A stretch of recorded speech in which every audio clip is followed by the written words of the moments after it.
ang bagong pangalan ng Zion.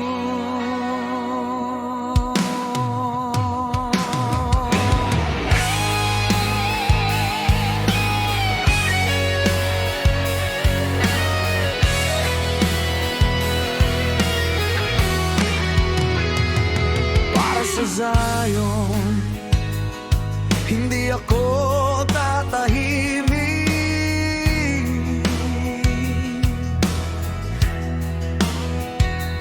Para sa Jerusalem, hindi ako magpapahinga.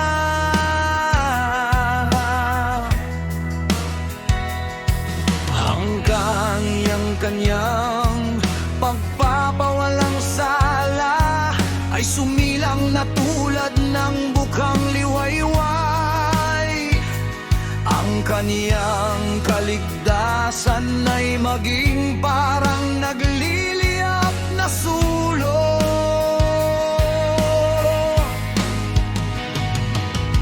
Makikita ng mga bansa ang iyong pagpapawalang sala at ng larat ng hari ang iyong kalwalhatian.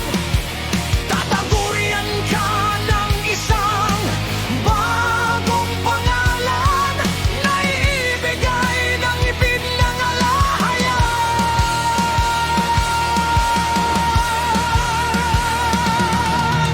Ikaw ay magiging isang putong ng kanilangan sa kamay ng Yahweh. Isang maharlikang tiyara sa kamay ng iyong alahayan.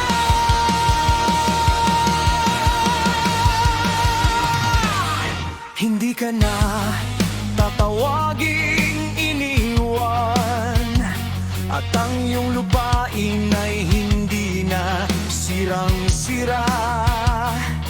Sa halip, tatawagin kang Hepsiba, at ang iyong lupain ay Beulah, sapagkat kalulugdan ka ng Yahweh.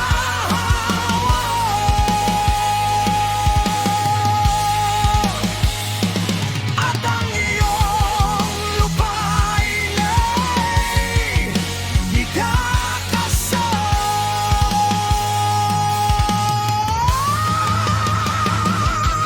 Kung paano ang isang pinatay nagkaasawa ng isang dalaga, gayon din ang iyong tagapagtatag ay mag-aasawa sa iyo.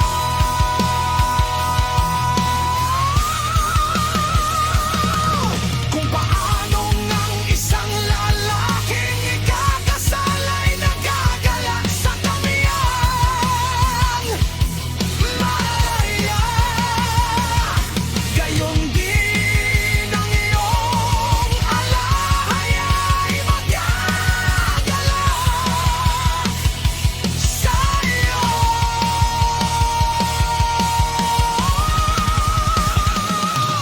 Naglagay ako ng mga bantay sa iyong mga pader, Jerusalem. Hindi sila mananahimik araw at gabi, kayong mga tumatawag sa Yahweh. Huwag kayong magbigay ng kapahingahan sa inyong sarili,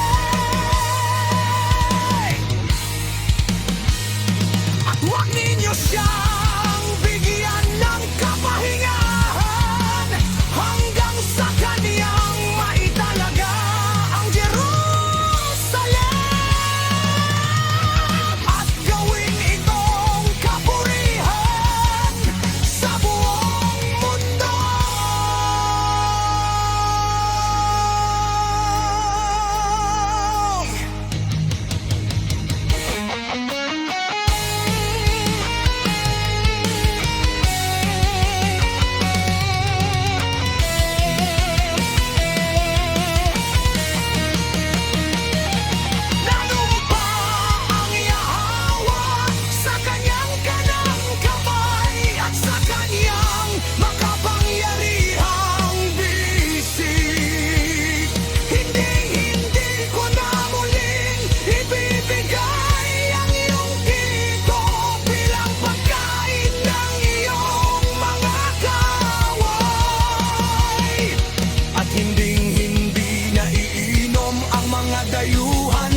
sa mga pintuang daan. Ihanda ninyo ang daan para sa mga